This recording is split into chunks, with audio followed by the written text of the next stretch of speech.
Olá, bem-vindo a Fixamos! Eu sou a Blanche e hoje eu vou responder uma pergunta do Bernardo Francisco, que quer saber se ele pode começar uma história do fim e terminar pelo começo. Sim, pode, você pode, qualquer um pode fazer isso. Muita gente já fez isso, tanto começar pelo fim quanto começar pelo meio.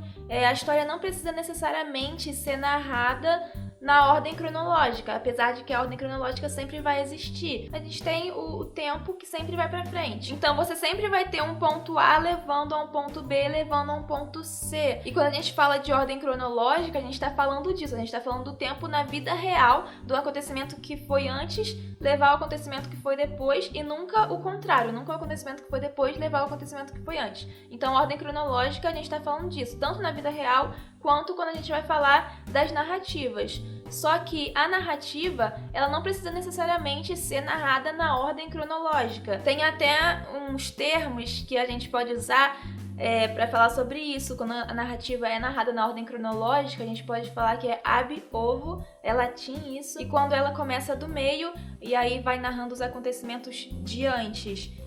Com flashbacks e depois vai narrando os acontecimentos de depois. Isso é chamado in media res, que é quando começa do meio. Mas eu acho que não tem um nome para quando começa do fim e vai até o início, até porque isso é mais raro do que começar do meio. Ou do que começar do início, que é o mais comum, né? Na história da literatura, o mais comum era fazer a narrativa linear, seguindo a ordem cronológica. Tanto que, por exemplo, falando de literatura brasileira, tem o livro Memórias Póstumas de Brás Cubas, do Machado de Assis, que ele foi, no século XIX, foi como se fosse um jeito revolucionário de narrar, porque o personagem, ele tá morto e ele começa falando assim: decidi começar a contar esse livro a partir da minha morte. Então ele tá começando a história do final, é uma subversão da ordem cronológica. Não exatamente como, por exemplo, a gente tem em alguns filmes que literalmente, se você pegar a ordem cronológica, você vai ter cena 1, cena 2, cena 3, cena 4. E se você pegar esses filmes, você vai ter cena 4, cena 3, cena 2, cena 1, e é assim que o filme vai. Esses filmes, no caso, os que eu conheço que fazem isso, são Irreversível, do Gaspar Noé, e Amnésia, do Christopher Nolan. E eu nunca vi um livro que invertesse a ordem cronológica desse jeito, como esses filmes fizeram. O mais próximo, assim, que eu já vi disso na literatura, sabe Romance Fix-Up? Que é como se fosse vários contos que num livro eles tratam do mesmo tema ou do mesmo lugar, e eles acabam se complementando. Tem um personagem que aparece aqui, que aparece ali. São contos no mesmo universo que juntos acabam se complementando e formando como se fosse um romance. E por isso a gente chama de romance fix-up, como por exemplo o livro Neon Azul, do Eric Novello.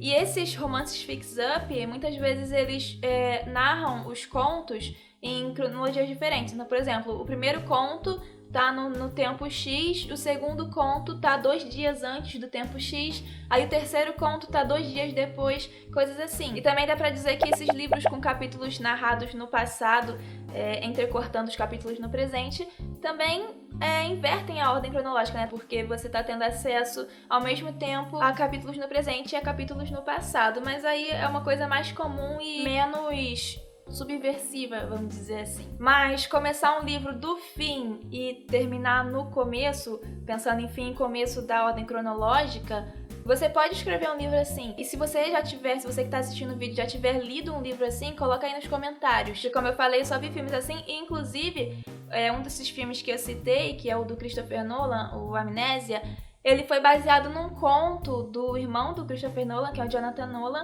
O conto se chama Memento Mori. E ele também faz uma brincadeira, assim, uma subversão da ordem cronológica, só que de um jeito diferente, um jeito, inclusive, que eu achei muito interessante. E eu acho que vale dizer aqui, porque esse conto é um exemplo de como os elementos da própria história, o personagem principalmente, demanda um certo tratamento diferente da ordem cronológica na narração. O conto é sobre um cara chamado Earl, eu odeio esse nome porque é muito difícil de falar, que ele só tem 10 minutos de memória. Ele tem um problema de amnésia, ele só tem 10 minutos de memória, depois de 10 minutos ele perde a memória, ele não sabe mais o que ele tá fazendo no lugar onde ele tá, não sabe mais nada desde um dia específico, né? Não é como se ele perdesse a memória toda desde a infância, por exemplo. Não, é desde um dia específico. E quando você lê esse conto, a princípio parece que ele tá na ordem cronológica, só que ele pode ser lido como se fosse na ordem cronológica e pode ser lido como se não fosse na ordem cronológica. Porque essa condição do personagem, essa relação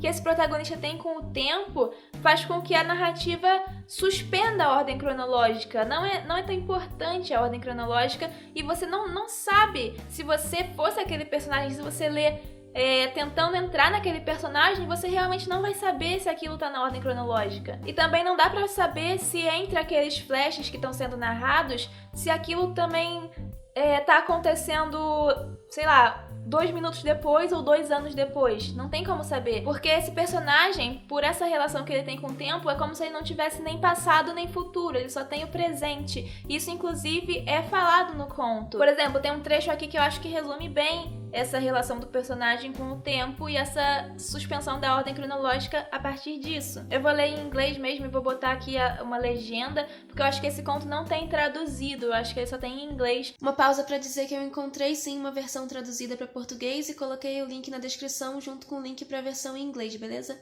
And as for the passage of time, well, that doesn't really apply to you anymore, does it?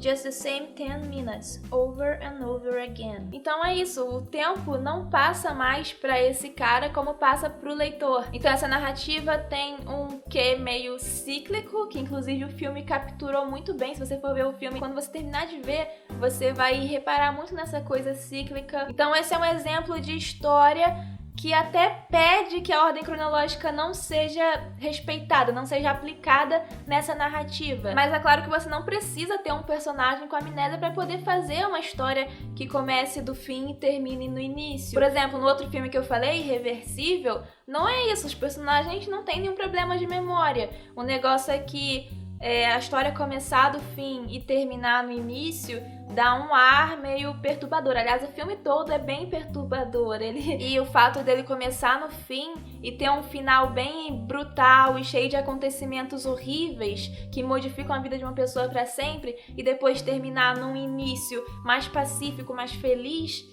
você tem uma ideia mesmo de que os acontecimentos da nossa vida, os acontecimentos ruins da nossa vida são irreversíveis. Então, por mais que o filme esteja revertendo, entre aspas, aquela situação, você sabe que não é bem assim. Você sabe que apesar de você estar recebendo os acontecimentos do início feliz no final do filme, você sabe que na vida desses personagens isso não aconteceu dessa ordem. Isso aconteceu na ordem contrária à ordem que você tá vendo. Isso contribui para a sensação no leitor, uma sensação de impotência, uma sensação ruim. Então você pode sim começar uma história do fim e terminar no começo, e às vezes isso é uma coisa melhor do que começar do começo e terminar no fim. Porque dependendo da história, dependendo da sensação que você queira passar, dependendo dos seus personagens, dependendo dos elementos da sua história, do seu objetivo com essa história, isso pode ser a melhor forma de você narrar a sua história até. Então eu espero ter respondido a pergunta. Se você gostou, deixa seu like. Se você tá chegando no canal agora, se inscreve e dá uma olhada nos links que tem aqui na descrição do vídeo, que tem link para cursos de escrita, tem link para você comprar livros e tem link para os meus textos. E até a próxima!